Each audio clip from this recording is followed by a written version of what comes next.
घर बनाने की बात करते हैं। SKI कंस्ट्रक्शन एंड होम्स में हम घर बनाने की बात करते हैं। जब हम घर बनाने की बात करते हैं तो हम बहुत टेक्निकल बात नहीं करते हैं। मेरी ये आदत है कि मैं बहुत टेक्निकल बात नहीं करता हूँ, क्योंकि मैं उतना टेक्निकल एक्सपर्ट हूँ भी नहीं। एक बेसिक सा वर्क कल्चर अडॉप्ट करके रखा है मैंने SKI कंस्ट्रक्शन एंड होम्स में।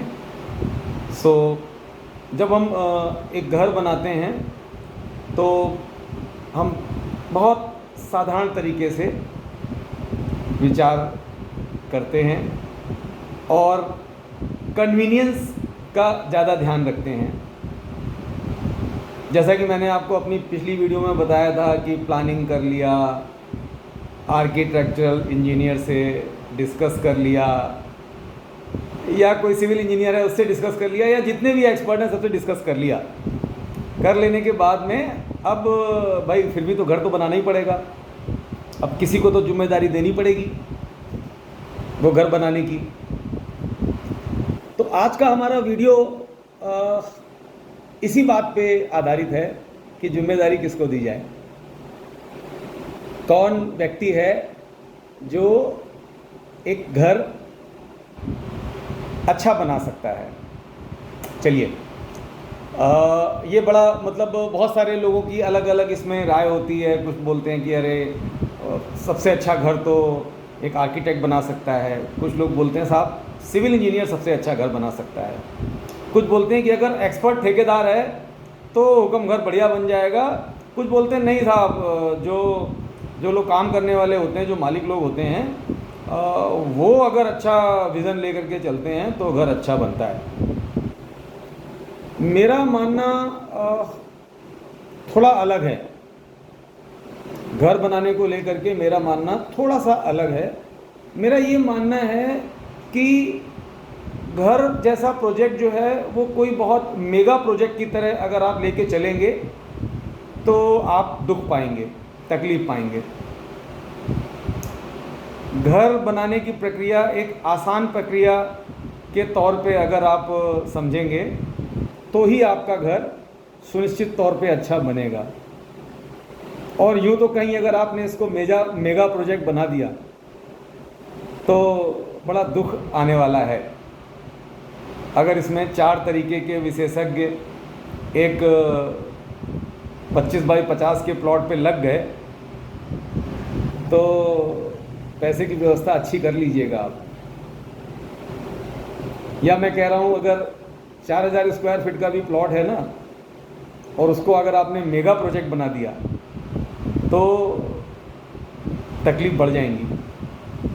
तो क्या करा जाए? प्रोजेक्ट को जो छोटे स्ट्रक्चर होते हैं, जो स्मॉल माइक्रो प्रोजेक्ट होते हैं, उस नज़रिए से ही देखा जाए। और जब उस नज़रिए से आप इसको देखेंगे तो आप स्वयं को भी शामिल करके एक उचित व्यक्ति को इस कार्य की जिम्मेदारी सौंपिए। और मैं फिर से बोलता हूँ, वो उचित व्यक्ति सिर्फ एक ही होना चाहिए। अब एक से मेरा मतलब है कि वो कोई भी हो सकता है। वो आपके चाचा जी भी हो सकते हैं, वो आपके कोई बहुत घनिष्ठ रिश्तेदार भी हो सकते हैं। और अगर ये सब नहीं है तो जाहिर सी बात है मार्केट में बहुत सारे अच्छे प्रोफेशनल्स हैं। लेकिन जिसको भी आप सेलेक्ट करें वो अपनी कैटेगरी का एक ही व्यक्ति हो और सारी जिम्मेदारियां आप उसी को दें। फिर वो आपके मोहल्ले का कोई अगर ठेकेदार भी है ना पुराना, और आपको पूरा विश्वास है उसके ऊपर, तो फिर आप उसी को दीजिए। फिर आप अगर आपके कोई बहुत एक्सपर्ट आर्किटेक्ट हैं तो आप सारी जिम्मेदारी फिर उन्हीं को दीजिए। आप क्या करिए कि एंड रिज़ल्ट के लिए आप उन्हीं को उत्तरदायी सौंपिए, तो ही आपको आनंद आएगा और तो ही आपका जो टारगेट है वो पूरा होगा, टाइमलाइन में पूरा होगा, बजट में पूरा होगा, जितना प्लान कर रहे हैं। लेकिन ये प्लान आप उन्हीं के साथ करिएगा जिनको आप ये काम देंगे। ऐसा नहीं होगा कि प्लान आपने कर लिया और काम उन्होंने कर दिया तो फिर आप फंस जाएंगे। आप प्लान भी उन्हीं से लीजिएगा। तो जब आप उनसे प्लान लेंगे और फिर इसके बाद में आप प्रोसीड करेंगे तो फिर आप पाएंगे कि जितने प्लान में आपने फाइनल किया है या जितना प्लान आप लेके चल रहे हैं वो ज़रूर आपका प्लान पूरा हो जाएगा। अब बात आती है कि अगर हम कॉस्टिंग फैक्टर को देखें तो सर मार्केट में एक रिलेटिव कॉस्टिंग होती है हर चीज़ की। आप 1000 रुपये स्क्वायर फीट से भी अपना घर बना सकते हैं और आप 2500 रुपया स्क्वायर फीट में भी अपना घर बना सकते हैं। तो 1000 रुपये से लेकर के 2500 रुपये के बीच में हर चीज़ की एक कॉस्टिंग होती है। उस कॉस्टिंग का मूल्यांकन बड़ा आसान है।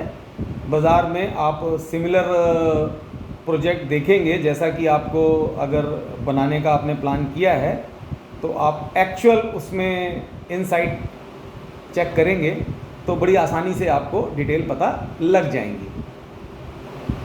मोस्टली हम क्या गलतियां करते हैं? हम गलतियां करते हैं कि हम प्रोजेक्ट तो देखते हैं 2500 रुपये स्क्वायर फीट का और मूल्यांकन करते हैं 1200 से 1300 रुपये पे, तो फिर से दुख की प्राप्ति होती है।